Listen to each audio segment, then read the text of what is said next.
Hello बच्चों, आज हम लोग अपना टॉपिक डिस्कस करेंगे टिश्यू कल्चर। ये भी एक प्रकार का एसेक्सुअल रिप्रोडक्शन ही कह सकते हो, लेकिन इसको हम अलग तरीके से पढ़ते हैं क्योंकि इसमें हम लोग टिश्यूज से यानी कि जो प्लांट के अंदर जो ग्रोइंग पार्ट होते हैं उनसे हम टिश्यूज को निकालते हैं और फिर उनसे हम नए प्लांट्स जनरेट या प्रोड्यूस करते हैं। इसमें जो सबसे इंपॉर्टेंट चीज है, इसको हम लोग माइक्रो प्रोपगेशन भी कहते हैं क्योंकि टिश्यूज एक माइक्रो बॉडी हो गई, इसीलिए इसका नाम माइक्रो प्रोपगेशन भी होता है। तो आज हम अपना टॉपिक डिस्कस कर रहे हैं, इसका नाम है टिश्यू कल्चर। उसी का नाम है माइक्रो प्रोपेगेशन। माइक्रो प्रोपेगेशन ये हम डिस्कस करना है आज का। देखिए, इससे क्या होता है कि इसको हम अगर डिफाइन करें तो कैसे करेंगे? To produce new plants from the tissues taken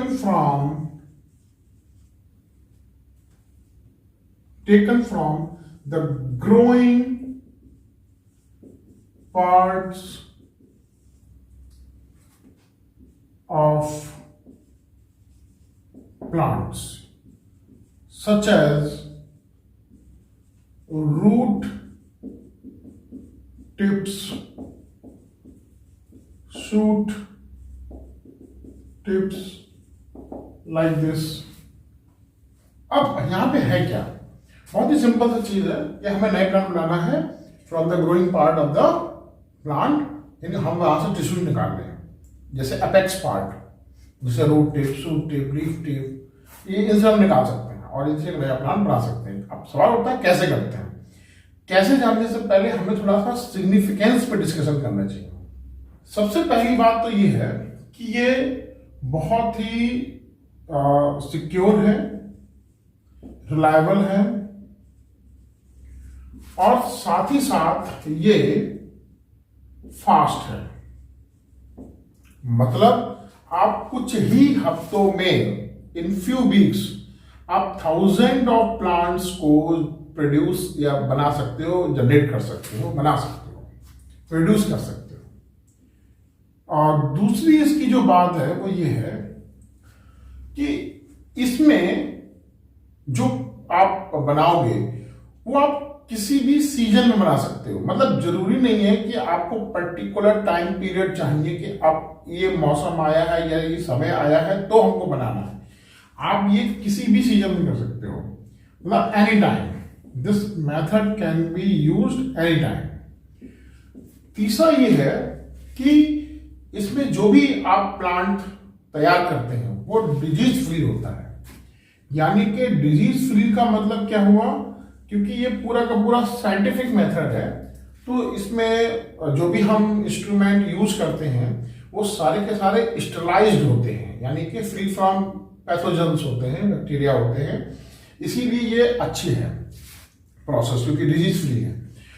अच्छा, और चौथा जो मुझे लगता है इंपॉर्टेंट भी है वो ये है कि हम इस मेथड के द्वारा अपने प्लांट को कम जगह पर बना सकते हैं। अगर हमारे पास स्पेस नहीं है तो हम कम जगह पर भी इसको नीड लेस स्पेस, यानी कम जगह पर, यानी कि अगर हमारे पास एक छोटा सा कमरा है तो हम उसमें भी अपनी एक छोटी सी लैब बनाकर और टिश्यू कल्चर का काम अपना स्टार्ट कर सकते हैं। तो ये बहुत ही सिंपल सा एक तरीका है मेरे हिसाब से। ऐसे और भी बेनिफिट है। ये मेन जो 4 है वो मैंने बताया यहाँ पे, सबसे इम्पोर्टेंट है। और बाकी का तो जो वेजिटेटिव प्रोपेगेशन के फायदे थे वो यहाँ पे आप कह सकते हो कि सेम रहता है, कोई बदलाव नहीं आता है, ये सब चीजें तो हैं। तो ये हमारे हो गए सिग्निफिकेंस। क्या थे ये? सिग्निफिकेंस। अब बात आती है कि करते कैसे हैं, मेथड क्या है। मेथड क्या है? मेथड ये है कि सबसे पहले तो आप ये समझिए कि ये जो एक मान लीजिए एक हमारे पास कोई एक रूट है, मान लीजिए कैरेट है, इसका ये रूट है, इसकी हमने टिप पोर्शन से एक हमने सेल्स का ग्रुप निकाल लिया, कहते हैं लोग टिश्यूज कहते हैं। क्या बोलते हैं? टिश्यूज। इसको हमने बाहर निकाल लिया भाई। क्या करेंगे? इसके लिए आप जो है एक लेंगे टेस्ट ट्यूब ले लें, पेट्री डिश ले लें, कुछ भी ऐसा ले सकते हैं, ऐसा कुछ ले लें, और फिर इसके अंदर हम लेंगे कल्चर मीडियम। क्या लेंगे? Culture medium. कल्चर मीडियम से मतलब एक ऐसा सॉल्यूशन या एक ऐसा सेमी सॉलिड मीडियम जिसके अंदर सारे के सारे न्यूट्रिएंट्स हों जो रिक्वायर्ड होते हैं ग्रोथ के लिए, और इसमें ग्रोथ हार्मोन्स भी हों जिससे कि इसकी ग्रोथ फास्ट हो। तो ये सब चीज ध्यान रखना है, लेकिन ध्यान रखना ये स्टरलाइज होनी चाहिए। जितने भी इंस्ट्रूमेंट्स यूज कर रहे हो इस प्रोसेस के दौरान वो सबके सब स्टरलाइज्ड होनी चाहिए। अब हमने क्या करा, जो यहां से टिश्यूज निकाले थे वो हमने इसके अंदर डाल दिया। ये हमने टिश्यूज यहां पे डाल दिया। अभी ये टिश्यूज जो है यहां पर क्या करेंगे, क्योंकि इनके अंदर पावर ऑफ टोटिपोटेंसी है, तो जो जिनके अंदर पावर ऑफ टोटिपोटेंसी होती है वो अपने अंदर प्रोलिफरेट करने की क्षमता रखते हैं, यानी अपनी संख्या बढ़ाने की क्षमता रखते हैं।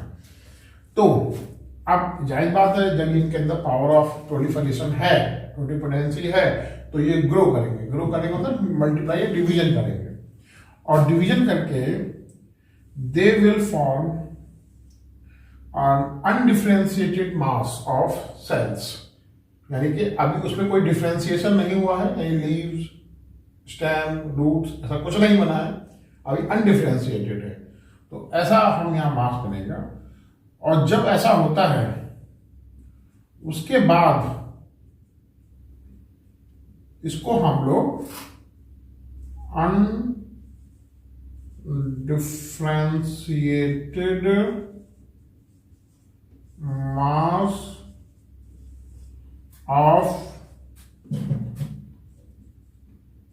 सेल्स कह दो, या टिश्यू भी कह सकते हैं, sales known as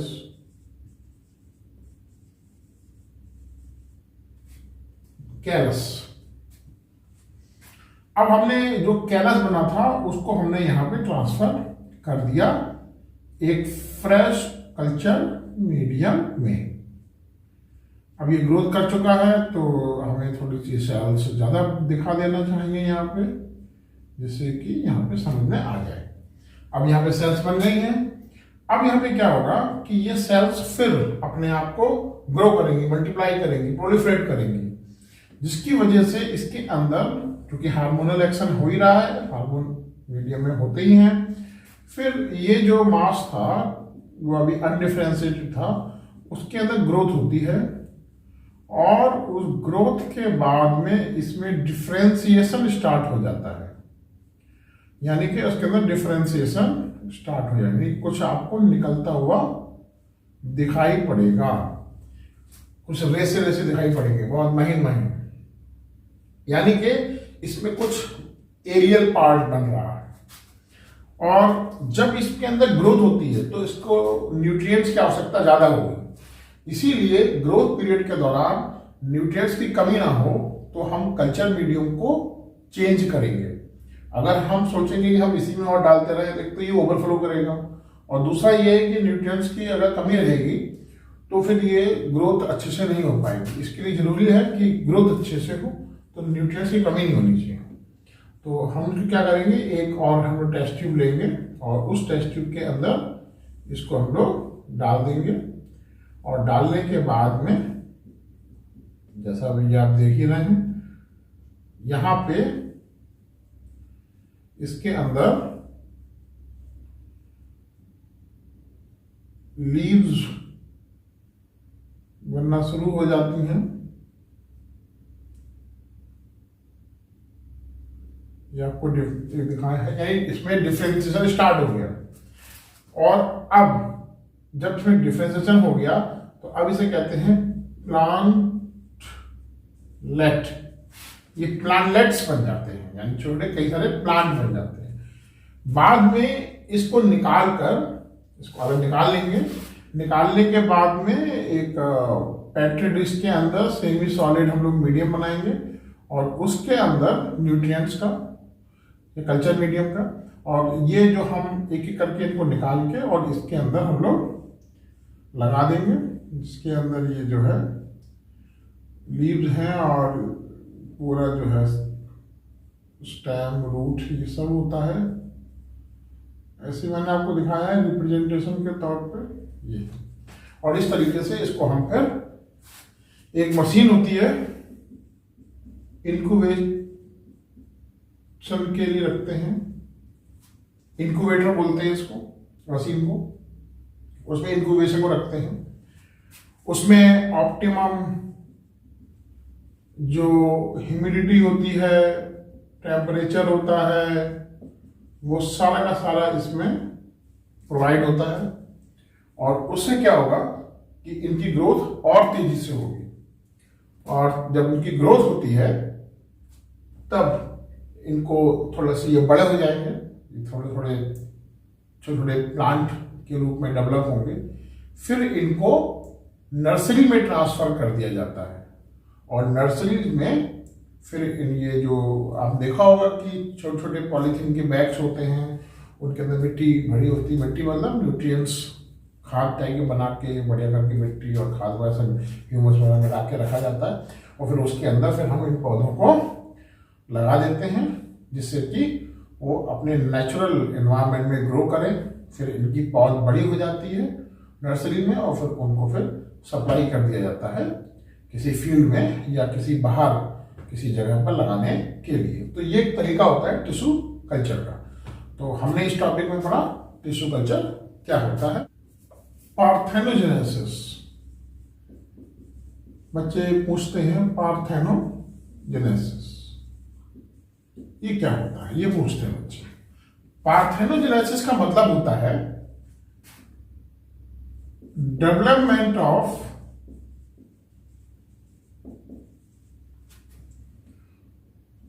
an organism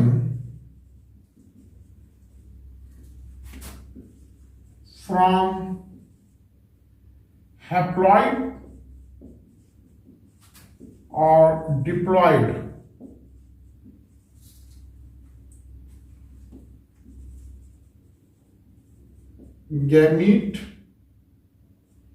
gametes, haploid या डिप्लॉइड गैमीट्स, या कोई भी हम गैमीट्स ना कहें तो सेल्स कह सकते हैं।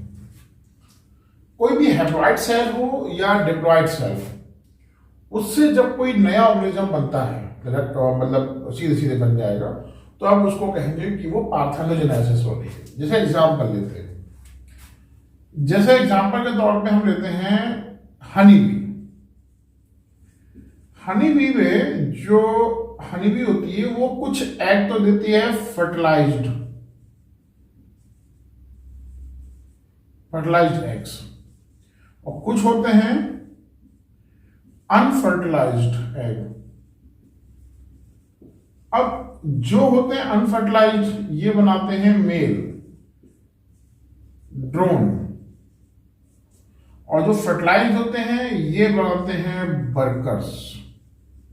और इन्हीं में से कोई ना कोई एक वर्कर जो होता है जिसको रॉयल जेली फीड कराई जाती है वो बनती है क्वीन। ये सब फीमेल होती है, ये मेल होते हैं जो हम ड्रोन्स कहते हैं। ये सब बनते हैं अनफर्टिलाइज्ड एग से, यानी कि ये हैप्लॉइड है और ये डिप्लॉइड है। तो यहां पे अनफर्टिलाइज्ड एग से डायरेक्टली मेल का बनना कहलाता है पार्थेनोजेनेसिस।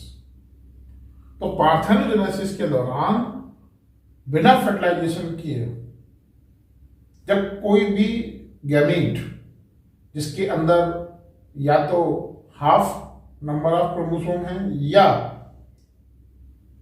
डबल सेट आ गया है क्रोमोसोम का लेकिन है भी गैमीट, तो उस स्थिति में अगर उससे कोई नया इंडिविजुअल बनता है बिना फर्टिलाइजेशन के, तो उस स्थिति में हम उसे कहते हैं पार्थेनोजेनेसिस। बात समझ में आ गई होगी। छोटा सा टॉपिक था कि क्या होता है पार्थेनोजेनेसिस, बच्चे पूछते हैं इसलिए मैंने इसको बताया। तो इस वीडियो में हम लोग इतना ही डिस्कस करेंगे। अगले वीडियो में हम लोग बात करेंगे sexual reproduction in plants. Thank you.